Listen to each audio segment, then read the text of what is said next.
ప్రభునందు ప్రియులకు క్రీస్తు యేసు వారి నామములో శుభములు తెలియచేయుచున్నాం. ఈ దినము హెబ్రోన్ క్యాలెండర్ వాగ్దానము. నేనెల్లప్పుడూ యెహోవాను సన్నతించెదను, నిత్యము ఆయన కీర్తి నా నోట నుండును. కీర్తనల గ్రంథము 34వ అధ్యాయము 1వ చరణంలో దైవజనుడు దావీదు మాట్లాడుతూ ఉన్నాడు. ప్రియమైనటువంటి దేవుని ప్రజలారా, దావీదు తన జీవితంలో అనేకమైనటువంటి పరిస్థితుల గుండా వెళుతూ వచ్చినట్లుగా మనం చూస్తూ ఉన్నాం.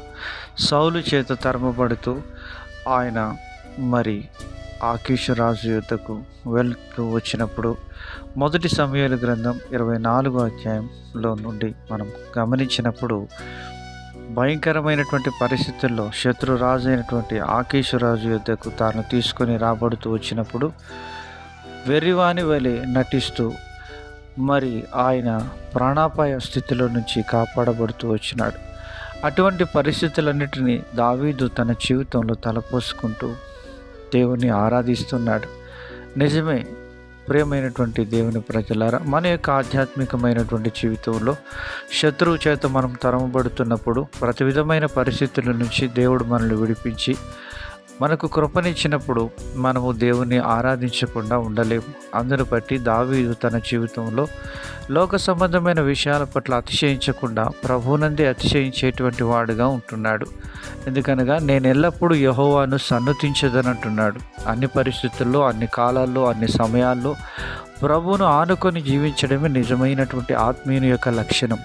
పౌలు శీలలు చెరసాలలో బంధించబడి ఉంటున్నప్పటికీ వారు దేవుని స్తుతించి ఆరాధించడం, ప్రార్థించడం మానలేదు.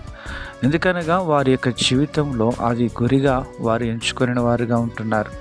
ఆ విధంగా మనం ఎల్లప్పుడూ అనేటువంటి మాటను మనం గమనించినప్పుడు పౌలు గారు ఎల్లప్పుడూ ప్రభువునందు ఆనందించుడి, మరలా చెప్పుదును ఆనందించుడి అని ఫిలిప్పీలకు రాస్తూ 4వ అధ్యాయం 4వ చరణంలో అంటున్నాడు.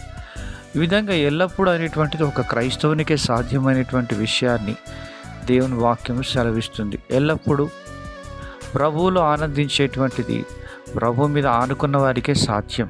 కాబట్టి దావీదు తన జీవితంలో ఎల్లప్పుడూ ప్రభువుని ఆనందించేవాడుగా ఉంటున్నాడు.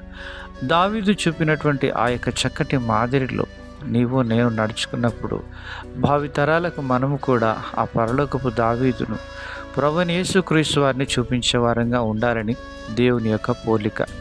ఆ విధంగా మనం కూడా దావీదు యొక్క అడుగుజాడలో నడిచి పరలోకపు దావీదైన యేసు ప్రభువును లోకానికి చూపించుదుము గాక.